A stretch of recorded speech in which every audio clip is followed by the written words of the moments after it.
رب لا تذر على الأرض من الكافرين ديارا আপনার এই মাটির মধ্যে যতগুলো কাফির আছে সবকে আপনি কেউ আপনি জীবিত রাখবেন না, সবাইকে আপনি ধ্বংস করে দেন। নূহ আলাইহিস সালাতু ওয়াস সালামের দোয়া আল্লাহ পাক রব্বুল আলামিন কবুল করলেন। আল্লাহ পাক রব্বুল আলামিন বললেন, ওগো নবীজি, ওগো নূহ নবী, আগামীকাল ওই সময় আপনি আপনার উম্মতদেরকে নিয়ে একটা কিস্তির মধ্যে উঠবেন, একটা নৌকার মধ্যে উঠবেন, সবাই এক জায়গার মধ্যে যাবেন নিরাপত্তার জন্য। সবাই এক জায়গার মধ্যে যাইবেন, যারা আল্লাহর জিকির করে, আল্লাহর কথা মানে, তোমার কথা মানে, রবের কথা মানে, সবাইকে নিয়ে এক নৌকার মধ্যে উঠবেন। তোমরা একদিকে চলে যাবে আর কাফির দিকে অন্যদিকে দিয়ে দিবে। আল্লাহ এই কথা বলার পর নূহ আলাইহিস সালাতু ওয়াস সালাম এক জায়গার মধ্যে চলে গেলেন নৌকা লইয়া। আল্লাহ পাক রব্বুল আলামিন তখন গজব নাযিল করলেন। গজব, এমন গজব, ঝড় তুফান সৃষ্টি হয়েছে, খুব বেশি বাতাস দিতেছে, খুব বেশি জোর দিতেছে, খুব বেশি বৃষ্টি দিতেছে, খুব বেশি জোর তুফান দিতেছে। তখন নূহ আলাইহিস সালাতু ওয়াস সালাম উনি ওনার উম্মতদেরকে নিয়ে এক জায়গার মধ্যে গেলেন, কাফিররা সব ধ্বংস হয়ে গেল। তখন নূহ আলাইহিস সালাতু ওয়াস সালামের মধ্যে স্মরণ হলো, আমার গোত্রের মধ্যে এক মহিলা ব্যক্তি ছিল, সে সব সময় জিকির করত, সে নামাজ পড়তো, রোজা রাখতো, আল্লাহর ইবাদত করত, সে নবীজির কথা মানত। তখন নূহ আলাইহিস সালাতু ওয়াস সালাম এই কথা ভেবে চিন্তা করতেছেন, এই মহিলাটার কি অবস্থা দেখে আসি। এই মহিলাকে দেখার জন্য নূহ আলাইহিস সালাতু ওয়াস সালাম এই মহিলার বাড়ির দিকে রওনা করলেন। বাড়ির দিকে রওনা করার পর দেখা গেল ওই মহিলার বাড়িটা ধ্বংস হয় নাই। ওই মহিলার বাড়ি ছাড়া আর নৌকা ছাড়া সবগুলো ধ্বংস হয়ে গেছে, সবগুলো ধ্বংস হয়ে গেছে। জিন জাতিকে সৃষ্টি করেছি আমার ইবাদত করার জন্য। কার ইবাদত করার জন্য? আল্লাহর ইবাদত করার জন্য। আল্লাহ পাক রব্বুল আলামিন আমাদেরকে এবং জিন জাতিকে সৃষ্টি করেছেন তার ইবাদত করার জন্য। কিন্তু দেখা যায় প্রায় সময় আল্লাহর ইবাদত মানুষ না কইরা বান্দার ইবাদত করে কিনা আল্লাহর সাথে মানুষকে শরীক করে ফেলে। কিন্তু আল্লাহ পাক রব্বুল আলামিন বলেছেন তার সাথে কাউকে শরীক করবে না। যদি তার সাথে দিদার পেতে চাও, সাক্ষাৎ পেতে চাও, তাহলে ভালো আমল করতে হবে। কারণ আল্লাহ পাক রব্বুল আলামিন আমাদেরকে সৃষ্টি করেছেন, জিন জাতিকে সৃষ্টি করেছেন তার ইবাদত করার জন্য। সুবহানাল্লাহ বলেন। নবীজি সাল্লাল্লাহু আলাইহি ওয়াসাল্লাম হাদিসের মধ্যে বলেন, ইযা আহাব্বুল আবদি লিকাই আহাবাবতু লিকাআ ওয়া ইযা কারিহা লিকাই কারিহতু লিকাআ। নবীজি সাল্লাল্লাহু আলাইহি ওয়াসাল্লাম হাদিসের মধ্যে বলেন, যদি কোনো বান্দা, যদি কোনো ব্যক্তি আল্লাহর সাথে সাক্ষাৎ করতে ভালোবাসে, আল্লাহও তার সাথে সাক্ষাৎ করতে ভালোবাসেন। সুবহানাল্লাহ বলেন, আওয়াজ দিয়ে বলেন সুবহানাল্লাহ।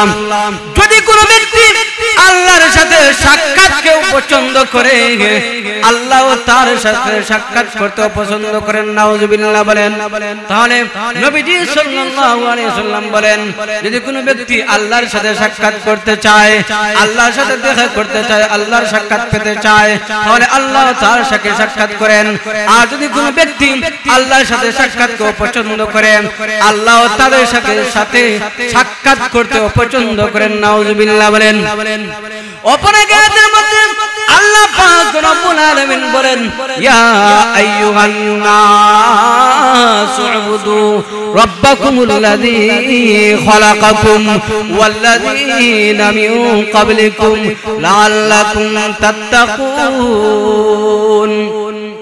ইয়া আইয়ুহান নাস উবুদু রাব্বাকুমুল্লাযী, হে মানব মণ্ডলী, হে মানুষগণ, তোমরা তোমাদের রবের ইবাদত করো। কার ইবাদত?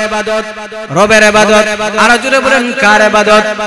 খালাকাকুম ওয়াল্লাযীনা মিন ক্বাবলিকুম, যেভাবে তোমরা এবং তোমাদের পূর্ববর্তীগণ আল্লাহ তাআলা যাদেরকে সৃষ্টি করেছেন, যাদেরকে আল্লাহ পাক রব্বুল আলামিন সৃষ্টি করেছেন, আশা করা যায় লাআল্লাকুম তাত্তাকুন, আশা করা যায় তাহলে তোমরা পরহেজগারি অর্জন করতে পারবে। সুবহানাল্লাহ বলেন। আল্লাহ পাক রব্বুল আলামিন রবের ইবাদত করার জন্য বলেছেন, যেভাবে আমাদেরকে এবং আমাদের পূর্বদেরকে সৃষ্টি করেছেন, তাহলে আশা করা যায় আল্লাহ পাক রব্বুল আলামিন আমাদেরকে পরহেজগারের অন্তর্ভুক্তের মধ্যে ঢুকাইবেন। সুবহানাল্লাহ বলেন। অপর এক মুসের মধ্যে উযকুরুল্লাহ যিকরান কাসীরা, রবের কে বেশি বেশি স্মরণ করো। অপর এক আয়াতের মধ্যে আল্লাহ পাক রব্বুল আলামিন বলেন, ফাযকুরুনি আযকুরুকুম, তোমরা আল্লাহকে স্মরণ করো, বিপদের সময় আল্লাহ তোমাদেরকে স্মরণ করবেন। সুবহানাল্লাহ বলেন।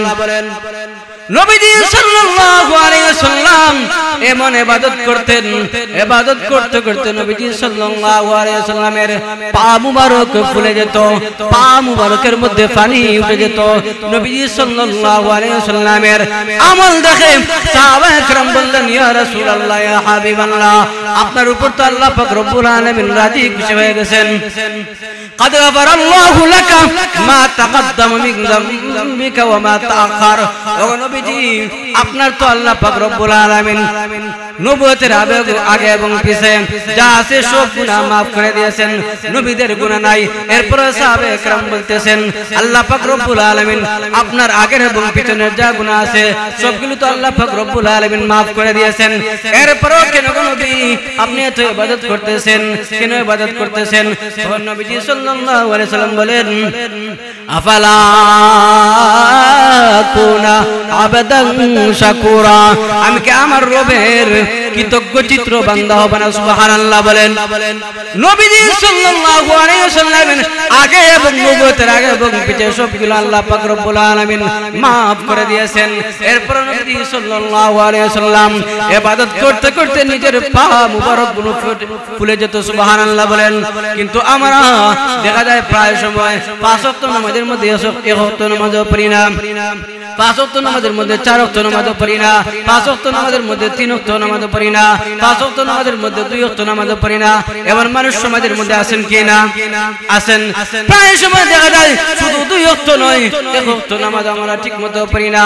শুধু 1 ওয়াক্ত নামাজ নয়, প্রায় সময় দেখা যায় এক শুক্রবারে নামাজ পড়লে, এক জুমাবারে নামাজ পড়লে অন্য জুমাবারে নামাজ পড়ে না। কিন্তু নবীজি সাল্লাল্লাহু আলাইহি ওয়াসাল্লাম ইবাদত করতে করতে নবীজির পা মুবারক পর্যন্ত ফুলে গেছে। সুবহানাল্লাহ বলেন। হযরত নূহ আলাইহিস সালাতু ওয়াস সালাম, হযরত নূহ আলাইহিস সালাতু ওয়াস সালাম আল্লাহ আমি তো আমার সব উম্মতদেরকে আমি দাওয়াত দিতেছি, কালিমার দাওয়াত দিতেছি, আমি তো সবাইকে নামাজের দাওয়াত দিতেছি। কেউ আমার কথা শুনে না, কেউ আমার কথা বুঝতে চায় না, কেউ আমার কথা বুঝেও না, বুঝার চেষ্টা করে না। নূহ আলাইহিস সালাতু ওয়াস সালাম আল্লাহর কাছে দোয়া করলেন, রব্বি লা তাযার আলাল আরদি মিনাল কাফিরিনা দাইয়ারা। ওগো আপনার এই মাটির মধ্যে যতগুলো কাফির আছে সবকে আপনি কেউ আপনি জীবিত রাখবেন না, সবাইকে আপনি ধ্বংস করে দেন। নূহ আলাইহিস সালাতু ওয়াস সালামের দোয়া আল্লাহ পাক রব্বুল আলামিন কবুল করলেন। আল্লাহ পাক রব্বুল আলামিন বললেন, ওগো নবীজি, ওগো নূহ নবী, আগামীকাল ওই সময় আপনি আপনার উম্মতদেরকে নিয়ে একটা কিস্তির মধ্যে উঠবেন, একটা নৌকার মধ্যে উঠবেন, সবাই এক জায়গার মধ্যে যাবেন নিরাপত্তার জন্য। সবাই এক জায়গার মধ্যে যাইবেন, যারা আল্লাহর জিকির করে, আল্লাহর কথা মানে, তোমার কথা মানে, রবের কথা মানে, সবাইকে নিয়ে এক নৌকার মধ্যে উঠবেন। তোমরা একদিকে চলে যাবে আর কাফির দিকে অন্যদিকে দিয়ে দিবে। আল্লাহ এই কথা বলার পর নূহ আলাইহিস সালাতু ওয়াস সালাম এক জায়গার মধ্যে চলে গেলেন নৌকা লইয়া। আল্লাহ পাক রব্বুল আলামিন তখন গজব নাযিল করলেন। গজব, এমন গজব, ঝড় তুফান সৃষ্টি হয়েছে, খুব বেশি বাতাস দিতেছে, খুব বেশি জোর দিতেছে, খুব বেশি বৃষ্টি দিতেছে, খুব বেশি জোর তুফান দিতেছে। তখন নূহ আলাইহিস সালাতু ওয়াস সালাম উনি ওনার উম্মতদেরকে নিয়ে এক জায়গার মধ্যে গেলেন, কাফিররা সব ধ্বংস হয়ে গেল। তখন নূহ আলাইহিস সালাতু ওয়াস সালামের মধ্যে স্মরণ হলো, আমার গোত্রের মধ্যে এক মহিলা ব্যক্তি ছিল, সে সব সময় জিকির করত, সে নামাজ পড়তো, রোজা রাখতো, আল্লাহর ইবাদত করত, সে নবীজির কথা মানত। তখন নূহ আলাইহিস সালাম একথা ভেবে চিন্তা করতেছেন এই মহিলাটার কি অবস্থা দেখে আসি। এই মহিলাকে দেখার জন্য নূহ আলাইহিস সালাম এই মহিলার বাড়ির দিকে রওনা করলেন। বাড়ির দিকে রওনা করার পর দেখা গেল ওই মহিলার বাড়িটা ধ্বংস হয় নাই, ওই মহিলার বাড়ি সারা আর নৌকা সারা সবগুলো ধ্বংস হয়ে গেছে, সবগুলো ধ্বংস হয়ে গেছে। তখন নূহ আলাইহিস সালাম ওই মহিলাকে বলতেছেন, ওগো মা, ওগো মহিলা, আপনি তো ধ্বংস হন নাই, আপনার উপর তো গজব হয় নাই, আপনার উপর তো গজব পড়ে নাই, এরকম কি দৃশ্য হলো? তখন নূহ আলাইহিস সালাম অবাক হয়ে গেলেন। এই মহিলাকে বলার পর ওই মহিলা বলল, নূহ আলাইহিস সালাম শুনে এখন আমি সব সময় আল্লাহ তাআলা জিকির করি, আমি সব সময় আল্লাহর ইবাদত করি, আমি সব সময় নামাজ পড়ি, রোজা রাখি, এইজন্য আল্লাহ পাক রব্বুল আলামিন আমাকে ধ্বংস করেন নাই। সুবহানাল্লাহ বলেন। তাহলে বোঝা গেল ইবাদতের দ্বারা শুধুমাত্র পরকালীন কল্যাণ নয়, ইবাদতের দ্বারা আল্লাহ পাক রব্বুল আলামিন আমাদের জান মালের হেফাজত করেন, আমাদের জান মালের হেফাজত করেন। আখিরাতের জন্য আল্লাহ পাক রব্বুল আলামিন আমাদের জন্য জান্নাত দিয়ে দিবেন। আল্লাহ পাক রব্বুল আলামিন ইবাদতের দ্বারা আমাদেরকে আখিরাতের জন্য কল্যাণকামী করবেন। দুনিয়ার মধ্যে আমাদেরকে আল্লাহ পাক রব্বুল আলামিন জান মালের হেফাজত করবেন। সুবহানাল্লাহ বলেন। তাহলে আমরা আল্লাহ পাক রব্বুল আলামিনের ইবাদত করব। আল্লাহ পাক রব্বুল আলামিন আমাদেরকে তার ইবাদত করার জন্যই দুনিয়ার মধ্যে পাঠাইছেন। যা বললাম আল্লাহ পাক রব্বুল আলামিন আমাদেরকে এর উপর আমল করার তৌফিক দান করুন। সকলে বলুন আমিন। ওয়া আখিরু দাওয়ানা আলহামদুলিল্লাহি।